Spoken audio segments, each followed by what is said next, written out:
Hey everybody, it's 9 o'clock and 9 o'clock is with me, Father Warner. We are on Friday of the 6th week of Easter. Our text today is taken from John chapter 16 verse 20 to 23a. I'm going to read that text for you, but I've entitled today's teaching, No More Pain, No More Grief.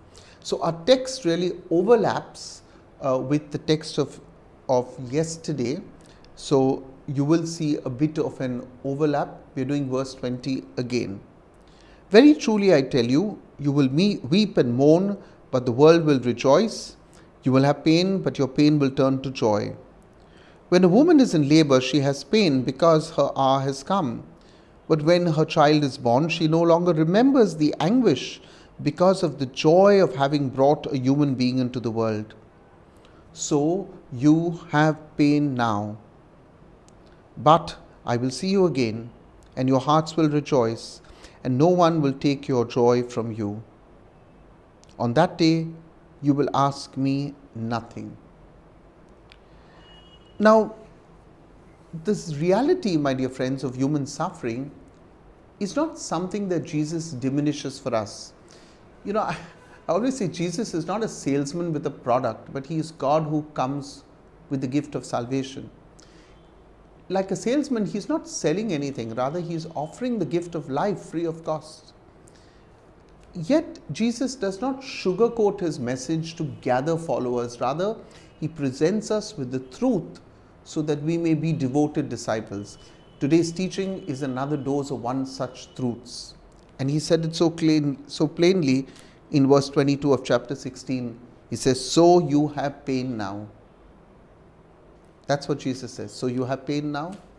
The word used in the RSV Bible for pain, the Greek word is lipin, L-Y-P-E-N, which also translates to grief. And in this context of chapter 16, verse 20, it reads better as grief. So you have grief now. Why? Why do I say it fits better? Because Jesus has told his disciples that they will weep and mourn in verse 20. You will weep and mourn, but the world will rejoice at the suffering of Jesus' crucifixion. Here are his disciples weeping and mourning. The world is happy. The Pharisees, the scribes, the chief priests, they all were standing there mocking, rejoicing that they got rid of Jesus. And it is in this context that Jesus mentions that the disciples will experience pain, or, as I said, the word fits better, grief. But that grief is not the last word. For grief, as we did yesterday, as Jesus promises, will turn to joy. Yeah, he won't replace our grief with joy. He says your grief will turn to joy. So this pain is not a physical pain, but it's an emotional heartache that the disciples will experience. Why? Because soon they are no longer going to see their Lord and Master Jesus. Now, like poverty, I think suffering in itself seems futile. But Christian suffering is a means to an end. While no one fully or willfully wishes suffering for oneself, our experiences teach us that when suffering does come to us, we know that the last word is always triumph. Our pain turns to joy, just as Jesus says in the text. Just like a woman breathing at childbirth will forget every bit of her pain when she gives birth to her child, so also the pain that the disciples, that you and I endure, will be, as Jesus says in verse 16, for a little while. Now, for those Christians, my dear friends, who are listening to this video, especially those whose little while seems to be never ending, I want to offer you my own prayers for your endurance. I have seen many good people suffer physical ailments that have chained them to a bed for several years. I'm thinking of Lenny's mother, who runs the home, our children's home. His mother has been in bed for years, and every time I meet her, she'll say, what have I done? Why me? I have also seen people with emotional pains, pains that have made them prisoners of their mind, and struggles that people have that make it so hard for them to get up and face the dawn. And these are These are pains and struggles that go on for years. Now, I want to say this very clearly. I cannot offer you anything but the promise of Jesus in John chapter 16, verse 22. And what does he say? So you have pain now, you have grief now, but I will see you again, and your heart will rejoice, and no one will take your joy from you. You know, perhaps for many of us, our pain and grief may be a lifetime, and that little while that Jesus promised might seem to you and me a cruel irony. Yet, for those who understand that we are but pilgrims of this earth with a permanent citizenship in heaven, we have to find consolation in the promise of Jesus that when we see him again, it will be him that we will see with joy in our hearts. And then from that moment, no one will ever take away our joy.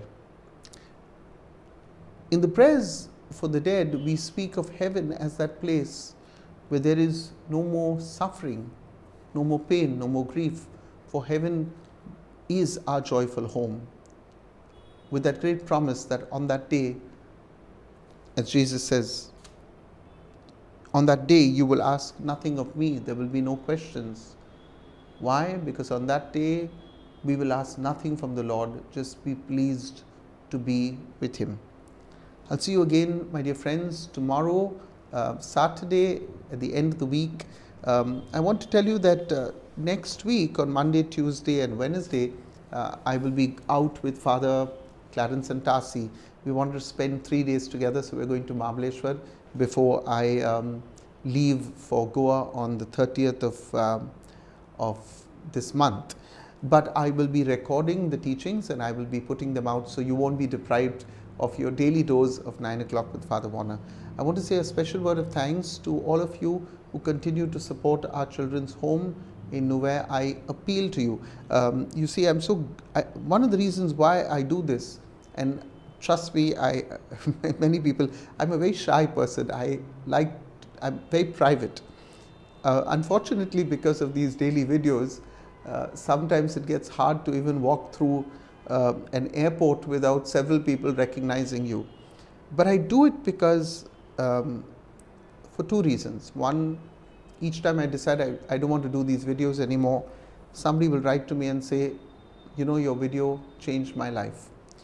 Or, and the second reason I do it is because clearly it helps these children. Your kindness, your donation, your love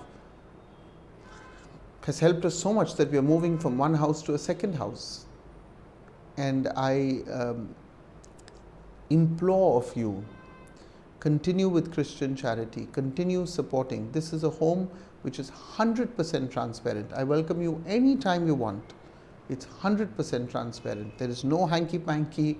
I can assure you every bit of your money is audited. We come under the government, we follow government rules. There is the ATG facility. We've done everything in place, including corporates, in case you know of a corporate home that wants to help us out, because after we buy the place, we have to restore it. There are several toilets to be built for the girls, special facilities for girls that women require. So we are looking forward to your help. Thank you, everyone. Like this video, share it, share this message with your friends, and God bless you all. I'll see you again tomorrow.